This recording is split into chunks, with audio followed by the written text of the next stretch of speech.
নমস্কার, কেমন আছেন সবাই? আশা রাখবো অনেক ভালো, অনেক সুস্থ। ছোটদের আমার বুক ভরা ভালোবাসা, বড়দের প্রণাম জানিয়ে রানাঘাটের ছোট্ট একটা গ্রাম থেকে আমি দীপিকা রইল আমার নতুন আরও একটি ব্লগে তোমাদের অনেক ওয়েলকাম। কাছে এবং দূরে, দেশ এবং বিদেশ, যে যেখান থেকে আমার ব্লগটা দেখছো না কেন, আশা রাখবো ভোলে বাবার কৃপায় তোমরা সকলে অনেক ভালো আছো, অনেক সুস্থ আছো। ভিডিওটা প্রথম থেকে শেষ পর্যন্ত দেখার অনুরোধ জানিয়ে আজকের ব্লগটা দেখো সকাল থেকে শুরু করে দিলাম। সকাল থেকে বলতে রান্নাঘর থেকেই শুরু করলাম। ভাত বসিয়ে দিয়েছি ওইদিকে, আর এদিকে ডিম সিদ্ধ বসিয়েছিলাম। তো দুটো ডিম সিদ্ধ ছুলে নিয়েছি, তোমার দাদাভাই খেয়ে নিয়েছে। এখন দুটো আমি আর বাবু খাবো, আর অন্বেষা এখনও ঘুম থেকে ওঠেনি। অন্বেষা পরে ছুলে খাবে।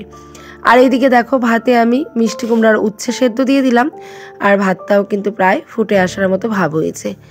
আর কালকে দেখেছিলে সবজিটা কেটে রেখেছিলাম, আর ফ্রিজে ছিল এক টুকরো মাছের মাথা। তো ওই মাছের মাথাটা দিয়েই কিন্তু এখন পাঁচমেশালি সবজিটা রান্না করে ফেলবো।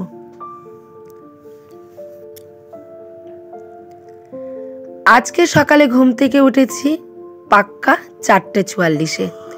ঘুম থেকে উঠে টুকিটাকি আশি কাজ সেরে তারপরে চলে গেছিলাম যোগা সেন্টারে।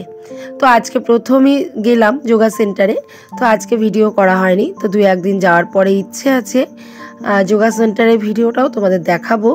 তো আজকে গিয়ে আমার ভীষণই ভালো লেগেছে, তার কারণ যেটুকু সময় বাড়িতে আমি হাঁটি বা ব্যায়াম করি, অনেক সময় কি হয় আলসামি করে হাঁটতেও যাওয়া হয় না, আর বাড়িতেও ব্যায়ামটা ঠিকঠাক করে করা হয় না।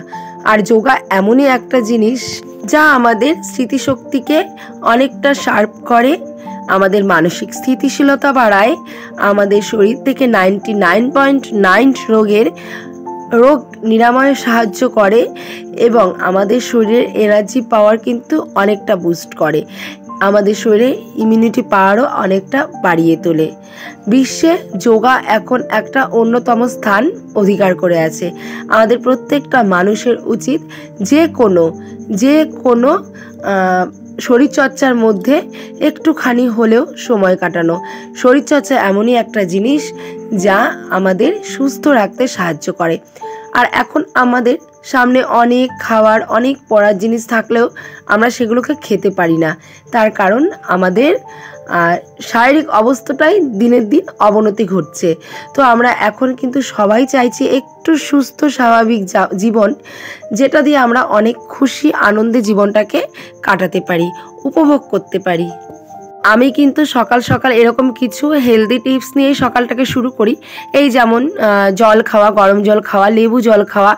করোনার সময় আমরা লেবু জলটা প্রত্যেকেই খেয়েছি, সবার মনে আছে অবশ্যই। আমরা কিন্তু প্রত্যেক দিন লেবু জলটা নেওয়ার চেষ্টা করেছি করোনার সময়, তার কারণ লেবু জল আমাদের শরীরে ইমিউনিটি পাওয়ার বাড়ায়। তো সেই লেবু জলটাকে করোনার সময় বাদ দিলেই হবে না, আমাদের কিন্তু স্বাভাবিক জীবনে প্রত্যেক দিনই নিয়মিত লেবু জলটা খেলে ইমিউনিটি পাওয়ারটা যথাযথভাবেই বেড়ে যাবে। তার সঙ্গে কিছু এক্সারসাইজ, কিছু হেলদি খাবার, এই রকম একটা নিয়মিত জীবনযাপনের মধ্যে চললে আমরা কিন্তু একটা সুস্থ স্বাভাবিক জীবন ফিরে পেতে পারি। তো আমি কিন্তু চেষ্টা করি সব সময় একটা নিয়মের মধ্যে চলার, আর এই কারণেই কিন্তু আমি আমার একটা হেলদি লাইফস্টাইল লিড করতে পারি।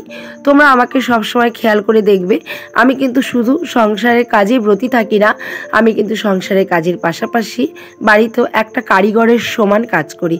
একটা কারিগর যতটুকু পরিশ্রম করে, আমি কিন্তু ঠিক ততটুকুই পরিশ্রম করি।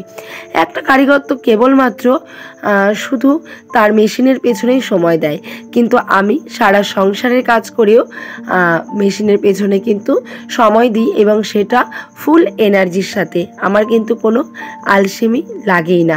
তার উপরে তো আছে আমার উপরি পাওনা ইউটিউব, এটাকে আমি ভীষণ ভালোবেসে করি, আর এই জন্য কিন্তু অনেকটা পরিশ্রম আমাকে করতে হয়।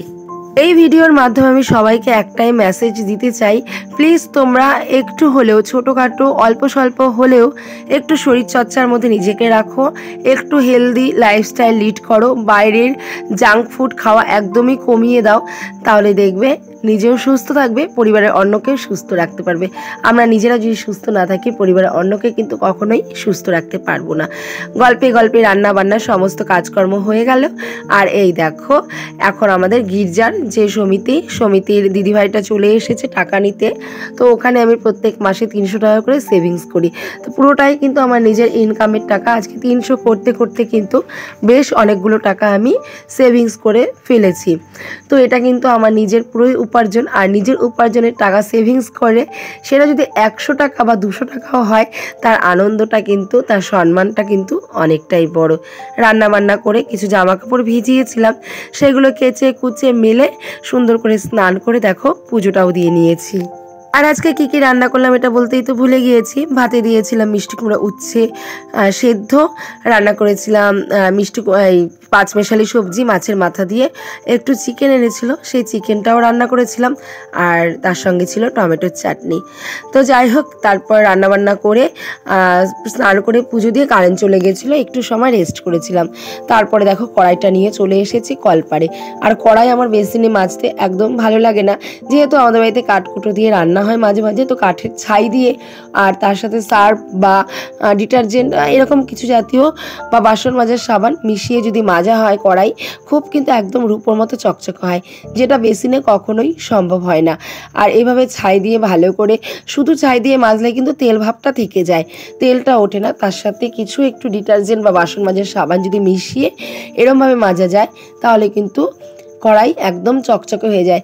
যেহেতু আমাদের বাড়িতে ছাই আছে, আমি কিন্তু এই জন্য বেসিনে মাজি না, কলপাড়েই কড়াইটা মাজি। এর আগেও তোমাদের অনেক ভিডিওতে দেখিয়েছি, তো আজকেও একটু দেখিয়ে দিলাম। এদিকে ম্যাম এসছে আমার ছেলেকে পড়াতে, আর আমি এখন একটু ঘরটা ঝাড় দিয়ে নিচ্ছি। আর আজকে একটা জায়গায় যাব, খুব একটা সুখবর আছে। সুখবরটা কি সেটা অবশ্যই তোমাদের বলবো, তোমরা ভিডিওটা স্কিপ না করে দেখতে থাকো। তো ম্যাম চলে এসছে, ম্যাম হচ্ছে কালকে পড়াতে আসেনি বাবুকে, আর আজকে একটু অঙ্কের এক্সাম নেবে, এই জন্য ম্যাম কালকের পড়াটা আজকে পড়াতে এসছে। আমি ঘরটার ঝাড় দিয়ে চলে এসেছি ছাদে। আর এখন যা রোদ ওঠে, জামা কাপড় কেচে মেলে দিলে শুকানোর কোনো টেনশনই নেই। সারাদিনে যখন তখন যদি মেলে দেওয়া যায় তখন তখনই কিন্তু শুকিয়ে যায়। তো যাই হোক, প্রত্যেকটা জামা কাপড় শুকিয়ে গেছে আমার।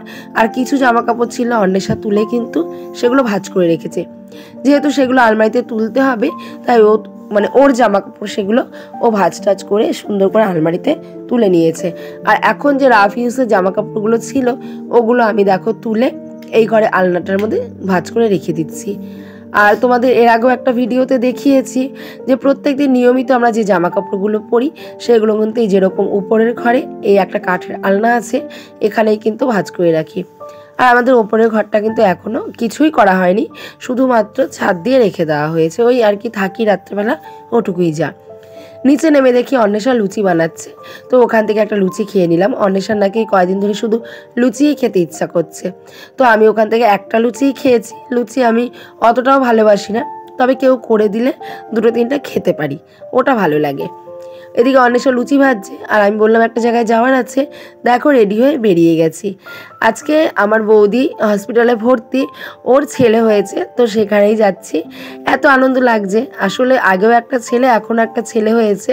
তো যাই হোক, আমাদের দুটো ভাজতে হয়ে গেল, পিসি মানে 2 নম্বরে পিসি হয়ে গেলাম। এই যে আমাদের লিটিল চ্যাম্প, মানে এত সুন্দর কিউট, আমার মনে হচ্ছিল কি ওকে কোলে নিয়ে বাড়ি চলে আসি। আমার একদম ভালো লাগছিল না যে ওখানে শুয়ে রয়েছে, দূর থেকে আমি দেখছি, এটা আমার একদমই ভালো লাগছিল না। মনে হচ্ছিল একদম ওকে উঠিয়ে নিয়ে বাড়ি চলে আসি। নতুন সদস্য আমাদের বাবাকে দেখে কিন্তু আর বাড়িতে এসে কিছুই ভালো লাগছিল না, শুধু বাবার মুখটাই মনে পড়ছিল, আর মনে মনে একা একাই হাসি পাচ্ছিল। আর বাবুর একটা ছবি তুলে নিয়ে এসেছিলাম, সেটাই কিন্তু বারবার দেখছিলাম। তো আজকে আর কোনো ভিডিও করা হয়নি, আজকে এখানেই রাখবো। ভালো থেকো সবাই, অনেক সুস্থ থেকো, সবাইকে টাটা।